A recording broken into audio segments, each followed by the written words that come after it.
Hello guys, welcome to Bhadauria institute. मैं बहुत बहुत स्वागत करता हूं आपका भदौरिया इंस्टीट्यूट में। देखिए दोस्तों, आज का जो टाइम चल रहा है वो क्वारंटाइन, आपको पता है कि कोविड-19 के कारण सभी जगह जितने भी बच्चे स्टडी कर रहे हैं वो ऑनलाइन ही कर रहे हैं।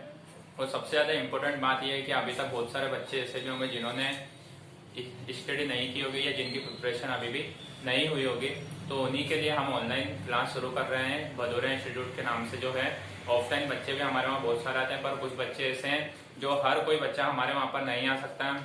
किसी को कुछ प्रॉब्लम होती है, कुछ दूर रहते हैं, या फिर किसी को आने में कुछ प्रॉब्लम हो, तो सबसे अच्छा प्लेटफॉर्म है ऑनलाइन का, जिसके जरिए आप विजिट कर सकते हैं और सब्सक्राइब कर सकते हैं हमारे यूट्यूब चैनल शुभम भदौरिया को, जिसके पास आपकी सारी नोटिफिकेशन आती रहे। और इधर मैं सीधी सी बात बताऊं तो मैं यहाँ पर आपके लिए इंग्लिश के बारे में बात करूंगा। 10th के लिए इंग्लिश में जो सबसे ज्यादा इम्पोर्टेंट है, और आपको पता है सबसे ज्यादा इम्पोर्टेंट जो कंटेंट होता है वो आता है परीक्षा अध्ययन में से। तो मैं सीधी सी बात मुद्दे की ये करने जाऊंगा कि यहाँ पर मैं परीक्षा अध्ययन का सॉल्यूशन कराऊंगा जो न्यू मार्केट में आ चुकी है 2021 वाली।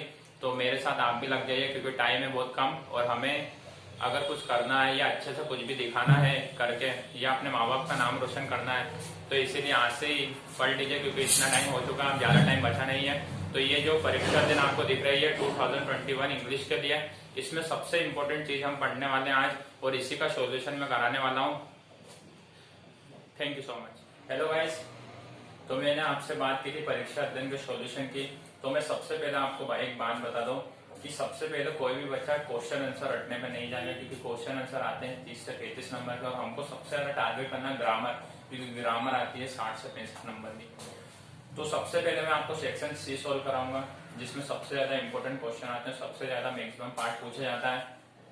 तो सेक्शन सी की हम बात करें, इसमें डू से डायरेक्टेड, टेंस से रिलेटेड क्वेश्चन, या बहुत सारे ऐसे इंपॉर्टेंट पॉइंट जिनका यूज कैसे किया जाता है मैं आपको बताने वाला हूँ। और सेक्शन सी का सॉल्यूशन जो पेपर नंबर फर्स्ट है परीक्षा दिन का, आपके सामने मैंने क्वेश्चन लिखा हुए हैं, तो किस तरीके से इनको सोल्व करना है, और इन्हीं के आधार पर जो बाकी क्वेश्चन भी हैं अगले सेट में हुए हैं या आपके एग्जाम में जो आने वाला है उसको भी हम कैसे सोल्व करेंगे। तो सीधी से एक बात देखना, सेंटेंस जो लिखा हुआ फर्स्ट उसको पढ़ेंगे हम। क्या लिखा हुआ सेंटेंस कि Sohan was so full of joy that he space me a gift, और आपको यहाँ पर दे रखा है गिव।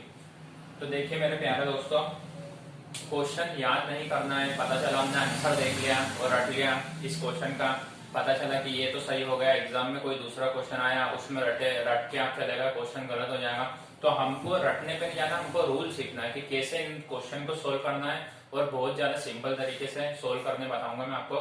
बहुत सिंपल है, सब सीधी सी बात है, केवल यहीं पर ध्यान होना चाहिए और कहीं जगह नहीं, सीधी सी बात है, क्योंकि टाइम बचा हुआ है कम। तो फर्स्ट क्वेश्चन में दिया गया, हम जैसे क्वेश्चन पढ़ते हैं तो लिखा हुआ है सोहन वॉज, तो सोहन वॉज जो आया है हमको इसी से पता चल रहा है कि जो सेंटेंस है वो पास्ट की बात कर रहा है, क्योंकि वॉज वर्ड का यूज होता है पास्ट कंटिन्यूअस में, तो पास्ट की बात कर रहा है। तो मैं आपको एक ट्रिक बता रहा हूँ कि एक तराजू वाली ट्रिक होती है। मान लो ये तराजू के दो पहलू हैं, तो इसका नियम जो है कि जो पहला पार्ट है और दूसरा पार्ट है वो दोनों बैलेंस होना चाहिए। तो बैलेंस कैसे होता है, अगर आगे वाला सेंटेंस पास्ट का है तो पीछे वाले भी पास्ट का होना चाहिए, आगे वाला प्रेजेंट का है ये भी प्रेजेंट का होना चाहिए, सेकंड वाला फ्यूचर का है फर्स्ट वाला, सेकंड भी फ्यूचर का होना चाहिए। तो तराजू वाली ट्रिक ऐसी बैलेंस करके चलती है लोग चीजों को, तो इसी से हम इन क्वेश्चन को सोल्व करेंगे।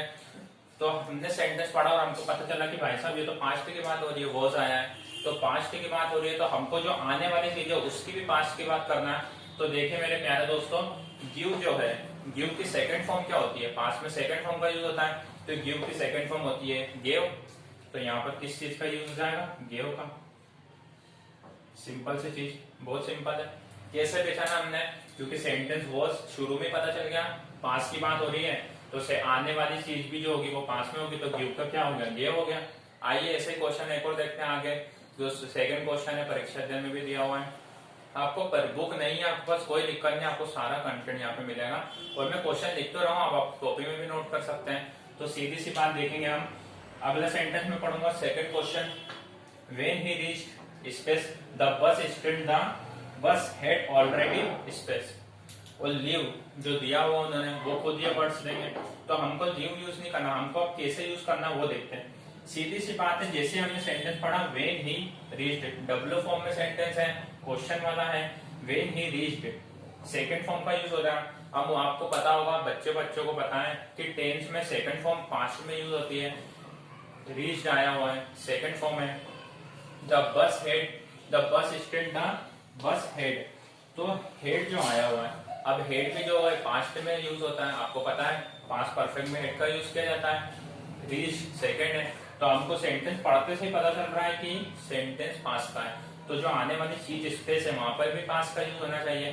तो लिव दिया हुआ है, जो लिव दिया हुआ है तो हमको इसका सेकंड फॉर्म यूज करना है। तो कैसे यूज करेंगे, तो सेकंड फॉर्म क्या होता है, लेफ्ट,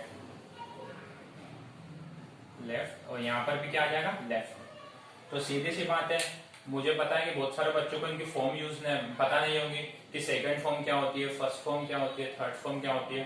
तो मैं आपको एक इंपॉर्टेंट चार्ट दे दूंगा जिसमें तीनों फॉर्म लिखी हुई होगी, हमारे ग्रुप में दे दूंगा, या इसी क्लास के डिस्क्रिप्शन में आपको लिंक दे दूंगा उस पीडीएफ की, आप डाउनलोड कर लेना और सारी फॉर्म याद कर लेना। सिंपल सी चीज है, अच्छे से करेंगे, आराम से करेंगे और एक एक चीजों को समझेंगे। घबराना बिल्कुल भी नहीं है, आराम से टाइम है, इसीलिए आपकी जो एग्जाम में आगे पोस्टपोन की गई है, क्योंकि बच्चों को प्रॉपर टाइम मिल जाए ज्यादा, इसीलिए हमको यहीं पर ध्यान रखना है। सीधी सी बात है, किसी भी जगह होकर भटकना नहीं है। पता चला अपन कोचिंग में पैसे बिगाड़ दें इधर उधर जाके, न कुछ पढ़ाया वढ़ाया है नहीं, न फिर परेशान हो और एग्जाम में नंबर भी नहीं आए तो फिर अजीब सा लगेगा आप लोगों को भी, जिस हिसाब से आपकी कंडीशन है।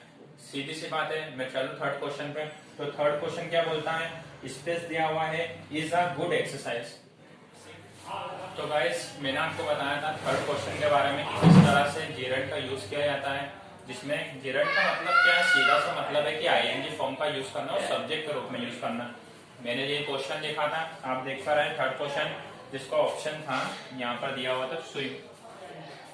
तो हमको क्या यूज करना है, ये तो आपको देगा ऑप्शन, परीक्षा देने में दिया हुआ है, तो आपको कुछ भी नहीं करना है, आईएनजी फॉर्म का यूज करना है। कैसे, बस यहाँ पर देखा स्विमिंग लगा दिया,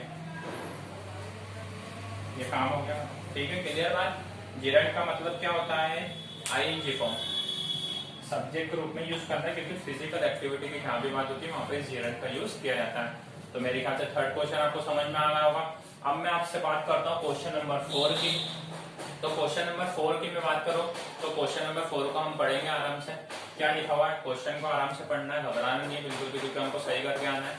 इसीलिए तो मैं आपको आराम से पढ़ा रहा हूँ, क्योंकि पता नहीं तो मुझे कराने में तो मैं एक दिन में पूरी इंग्लिश करा दूंगा, आपको समझ में आएगा नहीं। तो इम्पोर्टेंट क्या है, दिया हुआ है blank, the news he became pleased. क्या क्वेश्चन दिया है, the news he became pleased. तो हमको मैंने सीधा सा रूल बताया था, जेरेंट में क्या करते हैं, आईएनजी फॉर्म का यूज करते हैं सब्जेक्ट लगा के। तो the news he become pleased, तो इसमें तो ऑप्शन में दिया हुआ है। तो दोस्तों देखिए क्वेश्चन नंबर 7 तक आपने समझ लिया था। तो सेक्शन सी का पार्ट यहीं तक था और उसके आगे की बात मैं अगले सेशन में करूंगा। देखिए दोस्तों सीधी सी बात यह है कि अगर आप क्लास कंटिन्यू चाहते हैं या आपको अच्छी लगी हो, या आप चाहते हैं कि घर बैठे सारा आपको पढ़ना है और ऑनलाइन स्टडी अच्छे से करना आपको मेरे साथ, तो प्लीज ज्यादा से ज्यादा शेयर करें सेशन को, जिससे और भी बच्चे हेल्पफुल हो सके और मैं भी आगे क्लास कंटिन्यू कर सकता हूँ। और अगर आपको हमारी ऑफलाइन कोचिंग में विजिट करना हो तो जिसका पता है ढांचा सांदीपनि नगर उज्जैन में, और बोर्ड पे आपको नंबर दिख रहा होगा 8959697287, जो शुभम सर का नंबर है, हमारे कोचिंग के डायरेक्टर। तो सीधी सी बात है कि इन्हें आप व्हाट्सएप भी कर सकते हैं या कॉल भी कर सकते हैं इस नंबर पर। और तो थैंक यू सो मच दोस्तों, बस मैं इतना कहना चाहता हूँ कि मन लगा के पढ़ते रहिए और अपना ध्यान रखिए और घर पर रहिए। Okay, thank you so much.